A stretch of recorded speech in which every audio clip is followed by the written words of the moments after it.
వాడికి క్లాసులో చెప్పి బయటకు వచ్చినప్పుడు చెప్పి పొద్దున చెప్పి రాత్రి చెప్పి వాడికి దొరికితే చాలు వాడికి అదే మొత్తం వాడికి నూరి పోసేసి మొత్తం వాడి లోపల దాని పుస్తకాలంతా కూడా దాన్ని పేస్ట్ చేసి మొత్తం వాడి లోపల అంటించేద్దామనే స్థితిలో టీచర్.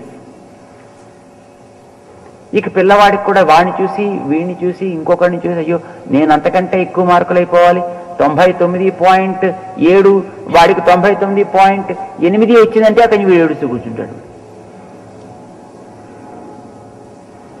మా చిన్నప్పుడు 60 దాటి మార్కులు వచ్చాయంటే అబ్బో కావర్ ఎగరేసుకుని ఎంత సంతోషంతో పొంగిపోతుండో. 60 రావడం అంటే అసలు గగనం అండి ఆ రోజుల్లో. 35 దాటితే పర్వాలేదు అనుకునేవారు, 50 దాటితే భేష్ అనేవారు, 60 వచ్చాయంటే వాడిని తలమే పెట్టేసుకునేవారు. అసలు 60 రావడం అంటేనే అపురూపం. ఇంకా దాటుతుంటే అసలు వాడు the best meritorious and highly brilliant and wise student అనమాట. వాడు ఉండేది అనుకునేవారు అలాగా. అంటే 60, 70, 99లోనూ 98లో రావడం ఇప్పుడు తెలియదండి అసలు. అలాంటి వాళ్ళు ఎవరు ఉండేవారో లేరో కూడా తెలియదు. అసలు మార్కులు వేసేవారు కారండి. మా చిన్నప్పుడు లెక్కల మాస్టర్ గారు ఉండేవారు. 25 మార్కులకి పరీక్ష పెట్టి, సరే ఆ పరీక్షలో 24.5 మార్కులు వేసి, నీకు 25 వేస్తే గర్వం పెరుగుతుందని నీకు 24.5 వేస్తున్నాను అనేవారు. అంటే చాలా చూసేవారు కానీ క్రైటీరియా చాలా ఉండేది అప్పట్లో. రాత ఎలా ఉండేది, లైన్స్ ఎలా ఉండేవి, మార్జిన్ ఎంత ఇచ్చేవాడు, ఆ ప్రజెంటేషన్ ఎట్లా, ఇవన్నీ చూసేవారండి. ఇన్ని రకాలు ఉన్నా మార్కులు ఇచ్చేవారు కాదండి. 60 దాటే అంటే వాడు ఇప్పుడు 99.99 వస్తే వీడు ఏడుస్తున్నాడు. అయ్యో నాకు ఇంకా రాలేదే ఏమనాలి వీళ్ళని? ఎందుకు రాలేదంటే 99.99 ఉన్న వాడికి సీట్ ఇచ్చేస్తున్నారు, 9.8 ఉన్న నాకు ఇవ్వట్లేదు సీట్ వస్తే డబ్బులు వస్తాయి. దృష్టి విద్యార్జన మించిపోయింది. ధనార్జన కోసం చదువు, ధనార్జన కోసం బతుకు, ధనార్జన కోసం జీవితం. Everything is focus towards earning money. ఇది ప్రపంచం. తత్వబోధ అభిలాషి, వాడికి వాస్తవ తత్వం ఏదో తెలుసుకునేటటువంటి రుచి ఉందా లేదా, జిజ్ఞాస ఉందా లేదా, అది ఉంటేనే వాడు శిష్యుడండి. అది ఉంటేనే వాడు విద్యకి అర్హుడు, లేకపోతే వాడు విద్యార్హత లేదు వాడిలో. శుశ్రూషు, మంచివి వినాలనే కోరిక వాడిలో పరిపూర్ణంగా ఉండాలి. వినుటయందు కోరికని శుశ్రూష అంటారండి. అది ఎంత బాగా ఉంటే వాడిని అంత శుశ్రూషు అని అనేవారు.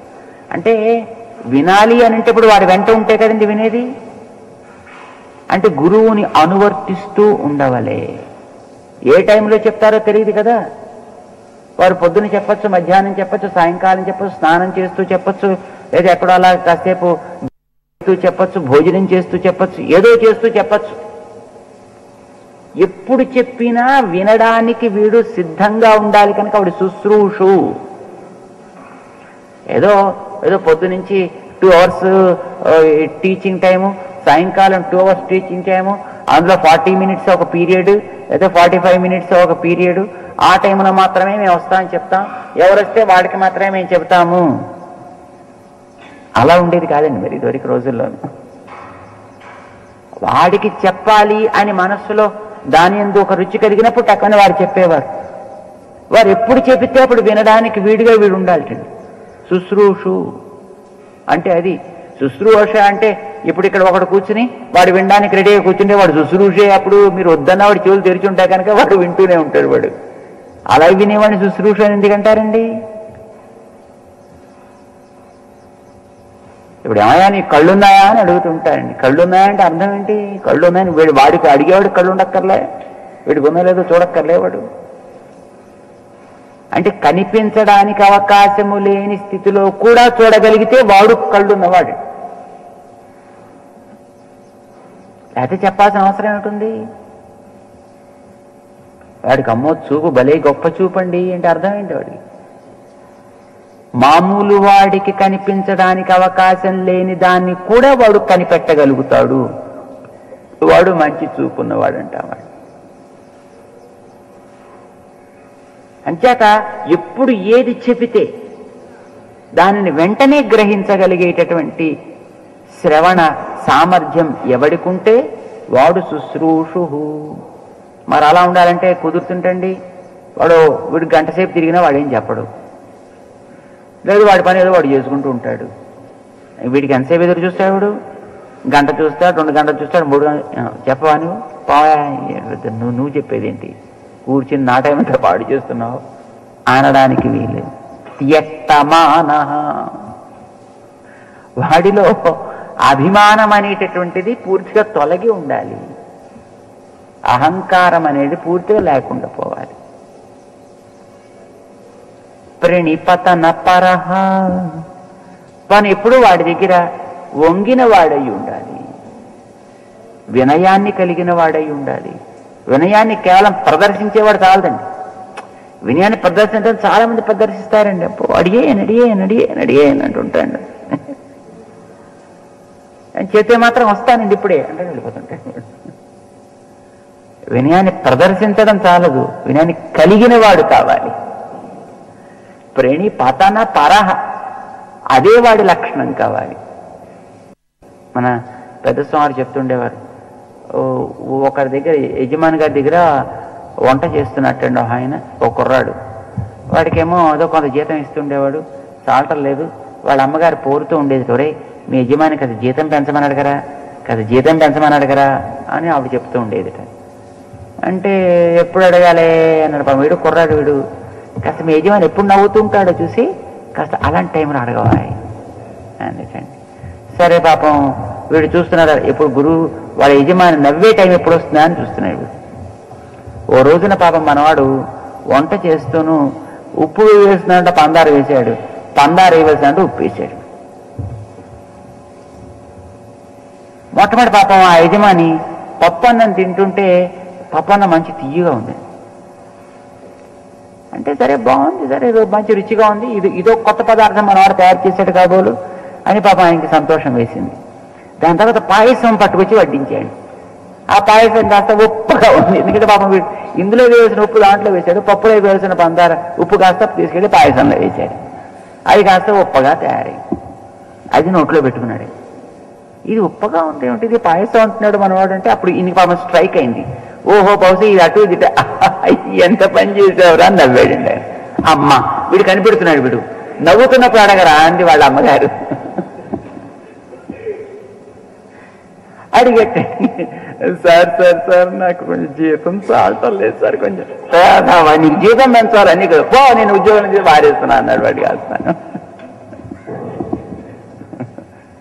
సమయం చూసి అడగాలి. సమయం చూసి అడగడం అంటే అది అంటే సమయం వాడి మూడు ఎట్లాంటిదో తెలుసుకుని అడగాలి. ప్రశ్న కాల ప్రతీక్ష, శాంత దాంత, వాడు చాపల్యం లేనివాడు అయి ఉండాలి, మానసికమైనటువంటి నిగ్రహం కలిగిన వాడు అయి ఉండాలి. గురువుగారి దగ్గర నిజంగా వాడు శరణాగతి చేసినవాడు కావాలి.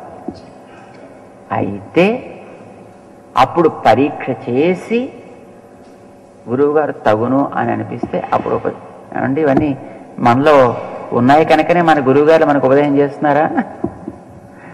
ఎంత కష్టం చూడండి. శిష్యుడిగా ఉండడం మరీ కష్టం అండి. చాలామందికి గురువుగా ఉండడం అంటే సుఖం అండి. ఎందుకంటే ఇలా గురువుగా చక్కగా కూర్చొని పోజు పెడితే వచ్చి నమస్కారాలు పెడుతుంటారు, కొబ్బరికాయలు పెడుతుంటారు, అరటిపళ్ళు పెడుతుంటారు, సంభావన ఇస్తుంటారు, ఓం శాంతి ఓం శాంతి ఓం శాంతి అంటూ ఉండొచ్చు. వాడికి ఏవో రకరకాల జ్యోతిష్యాలు చెప్తూ ఉండొచ్చు, రకరకాల జ్యోతిష్యాలు చెప్తూ ఉండొచ్చు, ఏదో రకరకాల సలహాలు ఇస్తూ ఉండొచ్చు. సలహాలు ఇవ్వడానికి ఏముందండి, రకరకాల తత్వాలు ఉపదేశం చేస్తూ ఉండొచ్చు. అన్ని శుభ్రంగానే నడుస్తుంటాయి. గురువు గారుగా ఉండే అంత సుఖం ఉండేది. శిష్యుడిగా ఉండాలా కానీ శుశ్రూష చేయాలి, ఇచ్చేయాలి, ఇదంటే తలకాయ నొప్పి, హెడేక్. ఇది శిష్యుడిగా ఉండడము కష్టమే, గురువుగా ఉండడము కష్టమే. అంటే ఇవి రెండు ఎట్లా ఉండాలో నిరూపించడం కోసమని తాను వచ్చి 2 రూపాలు తనే ధరించి గురువుగా తాను, శిష్యుడిగా నరుడికి ఉపదేశాన్ని బదరికాశ్రమంలో చేశాడు. ఆయన ఇప్పటికీ దాన్ని అనుష్ఠానం చేస్తూనే ఉన్నాడని అంటారు. ఇప్పటికి కూడా ఇంకా అనుష్ఠిస్తూనే ఉన్నట్ట. ఎందుకంటే ఈ లోకంలో ఉండేటువంటి వాళ్ళందరికీ కూడా ఈ మంత్రం చక్కటి యోగ్యతని కలిగించాలి. మొదట అనుష్ఠానం చేసుకునేవాడు చాలా శ్రద్ధతో అనుష్ఠించాలి, లేకపోతే అది ఫలించదు. ఒకవేళ వాడు చేయకపోయినా ఇచ్చిన గురువు యోగ్యుడైతే ఆ ఇచ్చిన గురువు యొక్క ప్రభావం చేత శిష్యుడికి పనిచేస్తుంటుంది. అంటే గురువు అనుష్ఠాత అయి ఉండాలి. మరి ఒక శిష్యుడికి 2 శిష్యులకి ఇస్తే పర్లేదు, గురువుగారు అనుష్ఠానం సరిపోతుంది. మరి 100 మందికి 1000 మందికి ఇస్తుంటే ఈ దగ్గర గురుగారి దగ్గర అంత అనుష్ఠానం అంతమందికి పంచే అంత ఏది మరి అప్పుడు శిష్యులకి పనిచేస్తుందా? అప్పుడు అది వ్యర్థమైన అలాంటిది. గురువుగారు ఇవ్వడం దండగే, శిష్యులు పుచ్చుకోవడం దండగే, అప్పుడు వీళ్ళకి పనిచేయదు వాళ్ళకి పనిచేయదు అనేద్దామా? అనకూడదని చెప్పారు. ఎందుకనంటే మనకి పైన పవర్ స్టేషన్ కనుక జనరేట్ చేస్తూ ఉంటే కరెంట్ని, అది మీ ఊర్లోకి వచ్చేటటువంటి ఆ హై పవర్ లైన్లో శక్తి వేరే అవసరం లేదు. అందులోంచి మీ ఇంట్లోకి వచ్చేటటువంటి దాంట్లో శక్తి వేరే అవసరం లేదు. మీ ఇంట్లోంచి బల్బు దగ్గరికి వెళ్ళే దాంట్లో స్పెషల్ శక్తి అంటూ ఏం అవసరం లేదు. ఎందుకని? అక్కడెక్కడో ఆ డ్యామ్లోంచి పవర్ జనరేట్ చేసే పవర్ స్టేషన్లో ఎప్పుడు పవర్ జనరేట్ అవుతూనే ఉన్నప్పుడు ఇన్నిట్లోకి కూడా అది క్రమంగా వచ్చి అన్నిటినీ కూడా లైవ్ వైర్స్గా ఎట్లా తయారు చేస్తుందో అట్లానే మంత్రాన్ని ఇచ్చేటటువంటి మంత్రశక్తిని పెంచేటటువంటి మహానుభావుడు ఈనాటికి ఆయన ఆ మంత్ర అనుష్ఠానాన్ని చేస్తూ దాంట్లోంచి శక్తిని ఉద్భవింప చేస్తూనే ఉన్నాడు. కనుక ఆయన వల్ల అది క్రమంగా మన గురు పరంపర ద్వారా మన దాకా అందినప్పుడు ఈ మధ్యలో ఎక్కడెక్కడ ఏమున్నాయి, ఎక్కడెక్కడ ఏమి లేవు, ఏవి పవర్ఫుల్ ఏవి పవర్లెస్ అనేటువంటి ప్రశ్నే లేదండి. ప్రారంభ స్థానంలో అది ఈనాటికి ఇంకా శక్తిని ఉత్పత్తి చేస్తూనే ఉన్నాడే. ఆయన ద్వారా స్వీకరించినటువంటి నరుడు ఇంకా శక్తిని ఉత్పత్తి చేస్తూనే ఉన్నాడు. కనుక అందులోంచి ఆ శక్తి క్రమంగా మన దాకా ప్రవహిస్తూనే ఉంది. భగవద్ రామానుజాచార్యుల వారి దాకా వచ్చేదాకా అది ప్రవహిస్తూనే ఉంది. రామానుజుల వారి దగ్గర ఉండేటువంటి ఆ శక్తి విశేషం చేత మరింత శక్తివంతమై అది మన దాకా వస్తూనే ఉంది. మన ఆచార్యుల యొక్క ప్రభావం చేత అది ఈనాటికి మనకు ఆ శక్తిని ఇస్తూనే ఉంది. కనుక ఏమండి మేము పెద్ద అనుష్ఠానం చేయలేకపోతున్నామండి, మాకు పెద్ద టైం కుదరట్లేదండి అని మనమేమి ఏమనగది పనిచేస్తుందో పనిచేయటం లేదో, మనం బాగుపడుతున్నామో బాగుపట్టలేదో అనే ప్రశ్న అవసరం లేదు, దిగులు అవసరం లేదు. మంచి మాట చెప్పారు స్వామి, ఇప్పటిదాకా నేను దిగులు పడుతున్నాను, కానీ ఈ మాట మీరు మొదటే చెప్పుంటే నేను రోజు ఈ మాత్రం టైం కూడా పాడు చేసుకోకుండా హాయిగా టీవీ చూస్తూనే ఇంకోటి చదువుతూనే గడిపేవాడిని కదండి అనకూడదు.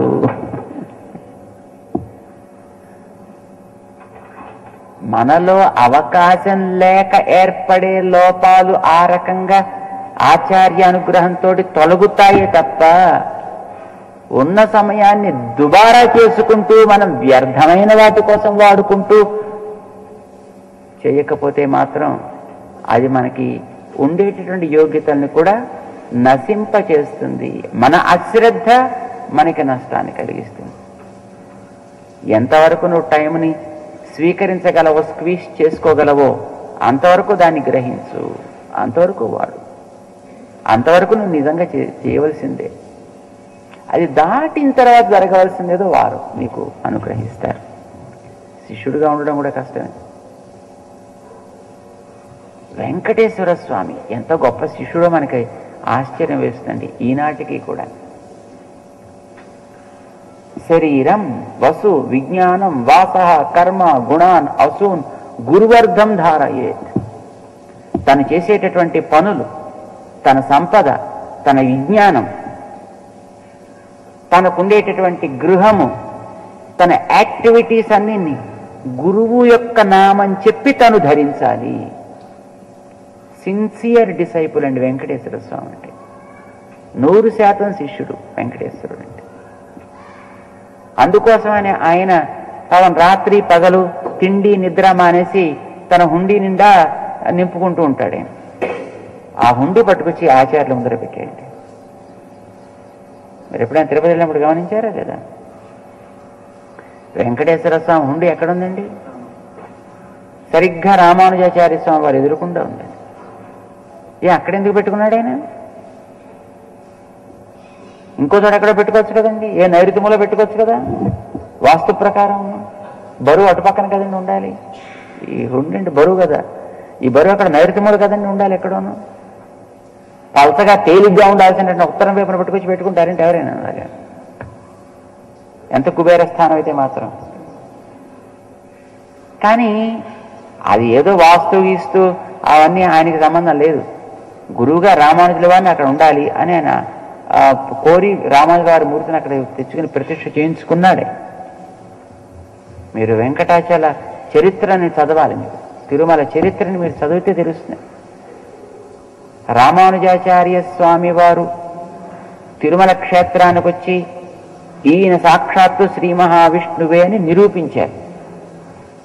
మొదట ఆయన విష్ణువుగా వచ్చిన తర్వాత ఏదో తొండమాన్ చక్రవర్తి అడిగాడు కదా అని శంఖ చక్రాలు ఇచ్చేశాడు. అవి ఇచ్చేసి అవి లేకపోయేటప్పటికి ఈయన విష్ణువో కాదు అని సందేహం ప్రజల్లో వచ్చింది.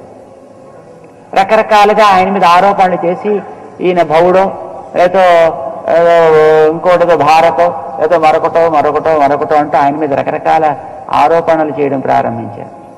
దాన్ని నిరూపించుకోవాల్సినటువంటి సమయం ఏర్పడ్డది. రామానుజుల వారు అప్పుడు ఏం చేస్తున్నారు? ప్రసిద్ధులుగా వారిని పిలిపించుకున్నారు. వారు నిరూపణ చేశారు, ప్రమాణాలని చూపించారు. తెలిసింది. మరి తెలిసే చాలుగా రేపు పొద్దున మళ్ళీ ఇంకొకళ్ళు ఎవరో రావచ్చు. అంచేత ఆ అవసరం రాకుండా ఉండేందుకోసమని శంఖ చక్రాలని రామానుజాచార్య స్వామి వారే అనుగ్రహించారు వెంకటేశ్వరుడికి. మరి ఎవరైతే శంఖ చక్రాలు ఇస్తారో వారు గురువు అవుతారు. రామానుజుల వారు గురువు అయ్యారు. ఇక వారి ఆదేశాన్ని బట్టి మిగతా అక్కడ వ్యవస్థ అంతా ఏర్పడ్డది. అనంతాచార్యులు అనేటువంటి మహానుభావులు, అనంతాళ్వాన్ అని అంటారు, అనందాన్ పిళ్ళై అని అంటారు, తిరుమలై అనందాన్ పిళ్ళై అని అంటారు. వారిని అక్కడ దానికంతటికి కూడా క్షేత్ర నిర్వాహకులుగా ఏర్పాటు చేసేసారు. రామానుజుల వారు శ్రీరంగ క్షేత్రానికి వచ్చేసారు చివరిసారి. కొంతకాలం అయిపోయిన తర్వాత మరి ప్రపంచ నియమం ప్రకారం ప్రతి వాళ్ళు శరీరం సాధించి వెళ్లాల్సిందే కదా. భగవద్ రామానుజాచార్యుల వారు కూడా 120 సంవత్సరాల వయసు వచ్చిన తర్వాత వారు దేహయాత్ర సాధించి వెళ్ళారు. అయితే వారు సుమారు 101 సంవత్సరాల వయస్సు ఉండే సందర్భంలో వారు 4వసారి తిరుమల క్షేత్రానికి వెళ్ళారటండి. ఆ సమయంలో పెద్దవాడిని అయిపోయాను, ఇంకా మళ్ళీ రావడానికి కొంచెం ఇబ్బంది కావచ్చును, లేదా మళ్ళీ రాలేనని చేసుకోవాల్సిన నియమాలన్నీ కూడా అక్కడ వాళ్ళందరికీ చెప్పేశారటండి. ఎవరెవరికి రాజుగారిని పిలిచి రాజుగారి నియమాలు రాజుగారికి చెప్పారు. మిగతా ఉండేటువంటి ఆ వైదిక పరివారం అందరిని పిలిచి ఎలా ఉండాలో వాళ్ళకి చెప్పారు. అర్చకులను పిలిచి వాళ్ళకి ఎలా ఉండాలో వాళ్ళకి ఆదేశించారు. తాను ఏర్పాటు చేసినటువంటి తిరువేంకట రామానుజ జీయర్, పెద్ద జీయం గారు అంటుంటారు అక్కడ, ఆ పెద్ద జీయం గారిని వారిని పిలిచి వాళ్ళకి నియమాలు, ఏకాంగులకు పిలిచి వాళ్ళకి నియమాలు చెప్పారు. ఇక తాము బయలుదేరుతూ ఉంటే అనంతాచార్యుల వారు గురువు గారిని విడిచిపెట్టి ఉండడం వారికి కష్టం కనుక, స్వామి మీ యొక్క దివ్యమంగళ విగ్రహం మా దగ్గర ఎప్పుడూ ఉండాలి అంటే, రామానుజాచార్యుల వారి యొక్క ఆదేశం బట్టి రామానుజుల వారు ఇలా కూర్చుని ఉపదేశం చేస్తుంటే ఎట్లా ఉంటుందో అదే రకంగా ఒక చక్కటి విగ్రహాన్ని తయారు చేసి పట్టుకొస్తే దానిని చక్కగా శాస్త్రీయ నియమం ప్రకారం ప్రతిష్ఠ చేసి ఒక్కసారి దాన్ని ఆలింగనం చేసుకుని తమ శక్తినంతటిని కూడా దాంట్లో ఆవహింపచేసి దానిని అనంతాచార్యుల వారికి చేరట రామానుజాచార్య స్వామి. అనంతాచార్యుల వారు దాన్ని తమ యొక్క గృహంలో వారి యొక్క తిరుమాళిగా ఉండేది అక్కడ. ఈ మధ్యన దాన్ని కొట్టేశారు. దాన్ని ఈ 1000 కాల మంటప సందర్భంలో అది కూడా పోయింది. వీరు ఆ విగ్రహాన్ని ఆ గృహంలో పెట్టుకుని అనంతాళ్వాన్ తిరుమాళిగై, నైరుతి మూల అనంతాళ్వాన్ తోటకి ముందర ఉండేదండి ఆ వారి యొక్క పెద్ద గృహం. అందులో పెట్టుకుని వీరు పూజ చేసుకుంటూ ఉండేవారు.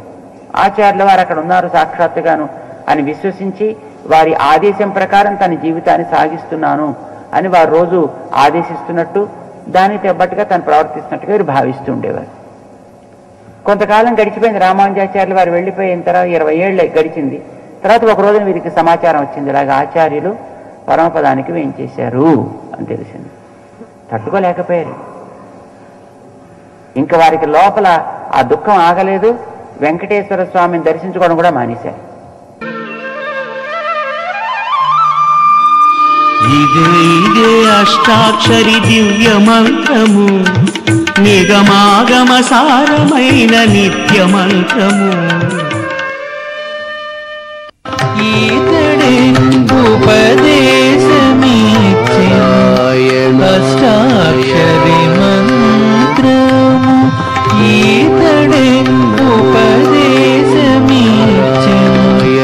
అష్టాక్షరి మంత్రము. ఈతడే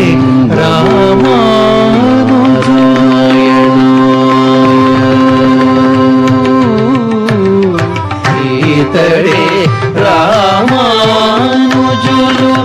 ఇహ పర దైవము. ఈతడే రామానుజులు ఇహ పర దైవము. కతులన్నీ తినమైన కలియుగమందును గతి ఈతడే చూపే.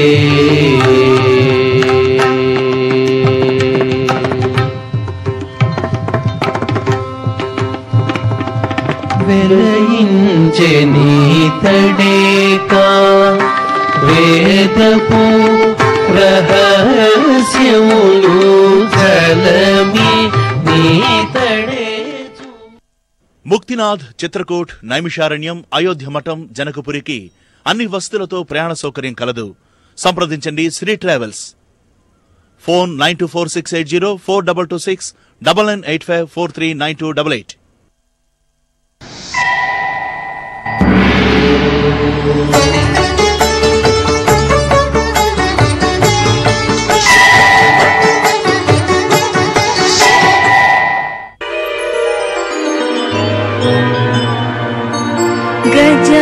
गजाननयुतं गणेश्वरं गजाननयुतं गणेश्वरं भजामि सततं सुरेश्वरं गजाननयुतं गणेश्वरं भजामि सततं सुरेश्वरं गजाननयुतं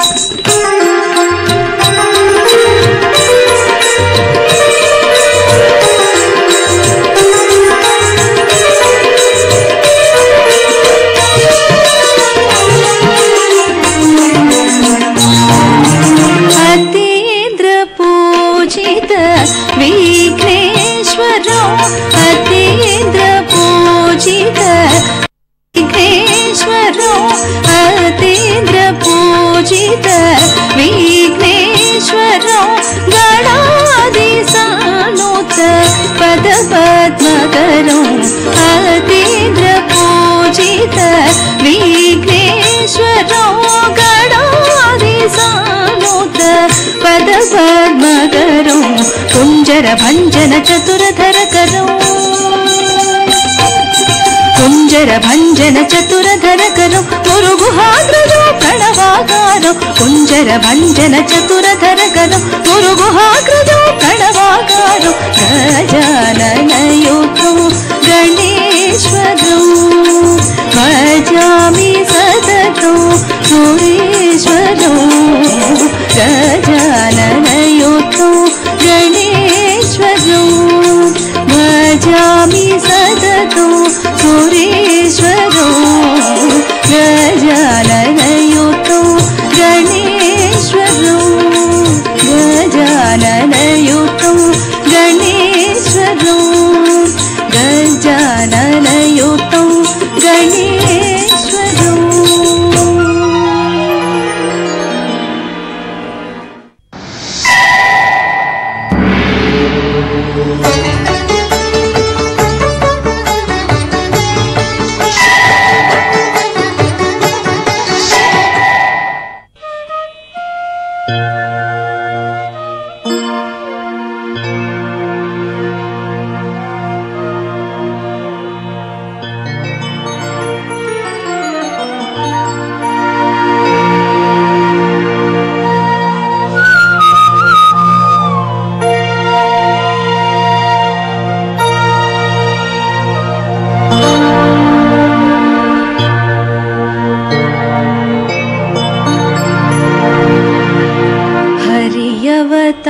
హరియవతారమీతడు అన్నమయ్య హరియవతారమీతడు అన్నమయ్య హరయమా గురుడితడు అన్నమయ్య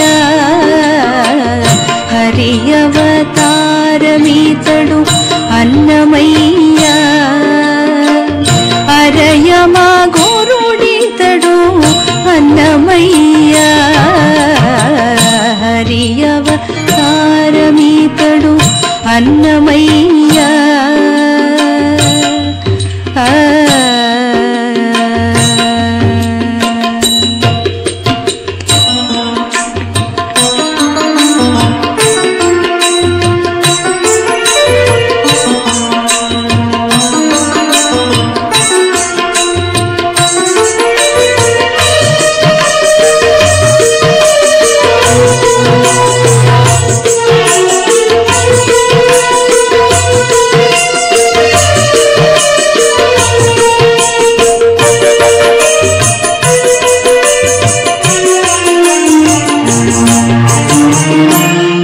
వైకుంఠనాథుని వద్ద వడిపాడుచున్నవాడు వైకుంఠనాథుని వద్ద వడిపాడుచున్నవాడు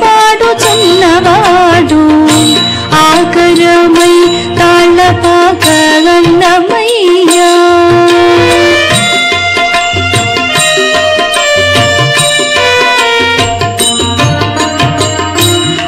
వైకుంఠనాథుని వద్ద వడిపాడుచున్నవాడు ఆకరమై తాళపాక అన్నమయ్యా ఆకసపు విష్ణు పాదమందు నిత్యమై ఉన్నవాడు ఆకసపు విష్ణు పాదమందు నిత్యమై ఉన్నవాడు ఆకడి కడ తాళపాక అన్నమయ్యా ఆకసపు విష్ణు పాదమందు నిత్యమై ఉన్నవాడు ఆకడి కడ తాళపాక అన్నమయ్యా హరియవతారమీతడు అన్నమయ్యా హరయమా గురుడితడు అన్నమయ్యా హరియవతారమీతడు అన్నమయ్యా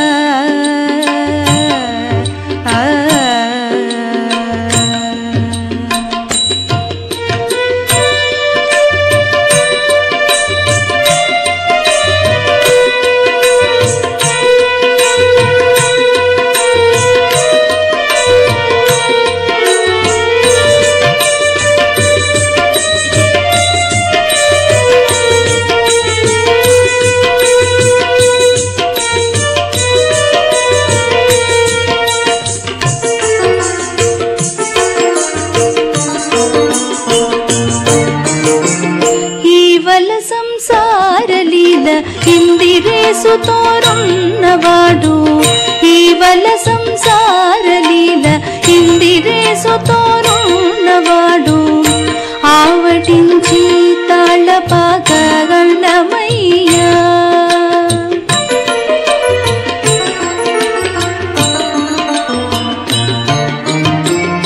ఈవల సంసార లీల ఇందిరేసు తోరున్నవాడు ఆవటించి తాళపాక అన్నమయ్యా భావింప శ్రీ వెంకటేశు పాదములందు ఉన్నవాడు భావింప శ్రీ వెంకటేశు పాదములందు ఉన్నవాడు హావభావమై తాళపాక అన్నమయ్యా భావింప శ్రీ వెంకటేశు పాదములందు ఉన్నవాడు హావభావమై తాళపాక అన్నమయ్యా